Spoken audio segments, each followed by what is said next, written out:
Hey everybody, and welcome back to the 7 Days to Die Survival Guide, and welcome to episode 2.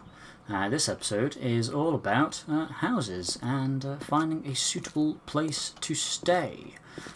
So literally I'm just going to talk through basically about a couple of the houses in the games, or a couple of the more generic houses. There are base models for the houses in this game, the basic designs. There are some very unique ones as well, where they only appear once or twice, but I'm not going to talk through them. I'm going to talk about the round-shaped ones that appear a little bit more often. I like this one that you see in front of me now. These are quite a common sort of house design, house layout. So let's go in and take a look and talk you through it. Now this one's the door's unlocked, which is pretty handy. Normally you'd have to break in, but still. Now just because this house is pretty common, they all do appear in different conditions. As you can see, this one is very badly run down. We can reinforce these and repair them should we wish, so if you did want to stay here you could, but this would take a lot of work. Now this house is, they're not bad houses actually, not bad shape. However, you've got massive windows here, so this all needs to be boarded up, so you've got to think about defending it. So you've got lots of things in these houses. I won't go through all these for now. And a room at the back for a toilet, which you can search. Let's see if you find anything interesting. Some bottled water. Anyway, so here we head upstairs. Yes, this house does have an upstairs. The ground layer is not so bad. It's not huge. So once you've reinforced it, it's not like there's you're defending a massive area, so it's not so bad. The stairs are pretty easy to defend. You could put a door across here and some blocks to block it off a little bit, reduce the speed in which the enemies can get in. And you do have a upstairs, which again in this one will need a lot of work to repair, but again the other ones you find like this might not be quite this run down. So let's have a look. A pretty handy thing about this house is, well, the ceiling's quite high, so you could potentially put a third level in once you've got lots of experience of the game and the crafting system. And you've also got this balcony, which isn't stupidly high off the ground, so you could, in the event of an emergency, jump over. Or then again you could reinforce. And this one you could also make a bridge to the other side of the river should you wish, for a little bit of a quick getaway heading north. So these houses are pretty good actually, they're not bad at all.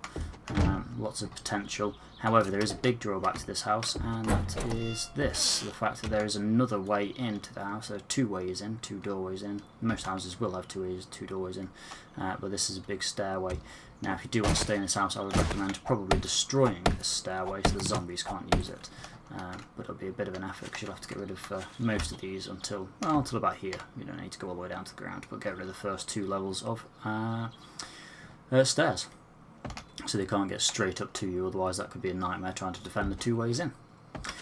So that is basically these shaped houses, these types of houses. They are good. Again, like I said, this one would need a lot of work to make it anything survivable, but otherwise these ones aren't too bad at surviving. Now the second house on my list of houses to search for is, well, these quite large, what appear to be single-storey buildings. However, I believe they do have an upstairs. They are quite big with a garage. There are a few of these around. They're generally not on their own. They're generally in areas where there's other houses. Now this is why making a door quite early in the game comes in handy. So if you have to break it, well, if I wanted to, I could just place my door that I made in there. Now this house, as you can see from the outside, was quite big. So this is quite a big property. So the first thing with that is, yes, it's well, you've got lots of things to search for. Lots of places you can go. However, the downside of this house is because of its size, basically. So it's a large place to start with. There, of course, is going to be lots of points of entry, lots of windows, lots of things you'll need to bar up. More areas this house. So it's not exactly the easiest place, I would have said, to begin your trial into this game, because you are going to have to try and defend wide areas. Now that's pretty nice because you could seal off parts of the house. Sure, you don't have to necessarily defend it all, but if they start to get in, they will start to destroy pretty much anything to get to you, and you don't really want that. You don't have to be repairing things all the time. But as I said, these houses do have a slight upstairs area. Through the up this ladder into like an attic essentially. There's more than one of you, well, I'd say more than two really. You probably want 3 or 4 people defending this house. Again, it's going to take a little bit of work to reinforce everything that you need to when you first use this house, first enter it. All these windows you'd want to patch up as they are weak spots. So that is house number 2 on our list. Next up will be the next property. Let's go and find a new one. House number 3 on our list looks like your good old little house on the prairie.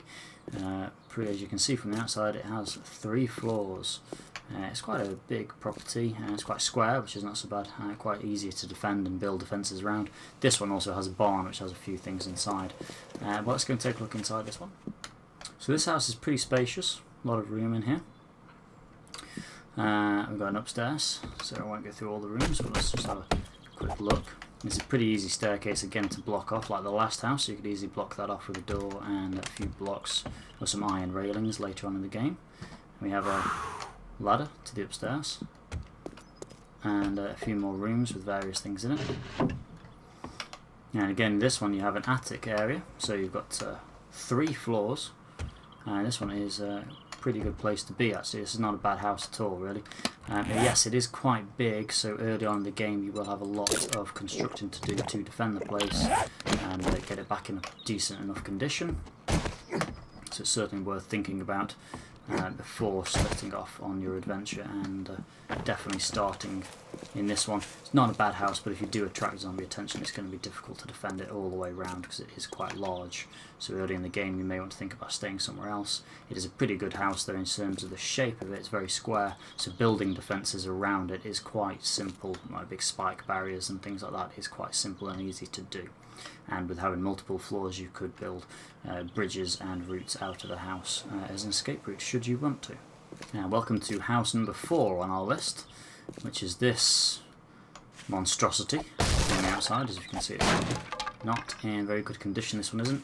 Now the majority of these I've come across have almost all been in poor condition. I think I found a couple that have not been so bad, but this is not in very good condition at all. But let's go inside and take a look. This door's unlocked, that's pretty handy. Now the first thing we can tell, well, it's very, very small. So okay, this one needs lots of work to repair, but the size of the house isn't too difficult. You'll be able to pretty much reinforce this quite quickly once you've repaired these blocks, should you want to. Now as you can see as well, though, this one did have an upstairs, but it is now appeared to be completely dilapidated and destroyed. So you could rebuild that. It's not a bad idea, but you're going to have to think about your stairs or a ladder to get up there. However, the benefits of it being small is it's an easier area to defend, especially if you can make an upstairs, and like the last house, it will be quite easy to build things around it because it's only a small area. So again, spike walls and other things, they're not going to be huge and take up masses of resources. So this is not a bad house if you can get it repaired. If there's quite a few in the game, you'll be able to get it repaired quite quick and easy, but if you're on your own, it's going to take you a little bit of time. So again, you may want to avoid houses like this early on in the game, unless you have no option. Not bad to stop in for one night, but I wouldn't want to risk staying here long term. Now the next house on our list looks a little bit like this, well, a lot like this, because this is it. So this house, as you can see already from the outside, it's it's 2 stories.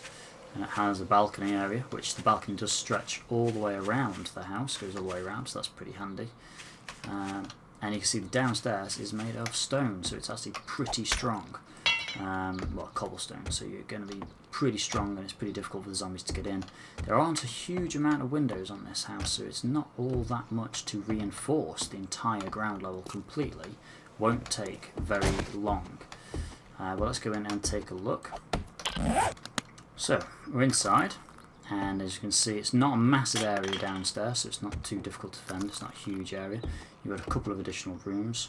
There's a few lockers and there's a toilet in there basically, so there's a few things in there for storage.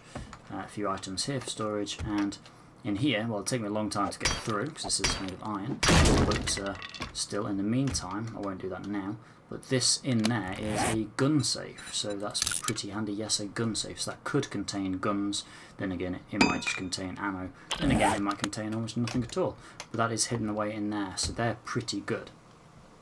They're going to come in pretty handy early on in the game. Now we have gone upstairs, so let's go up here and check it out. Again, it's pretty good floor space.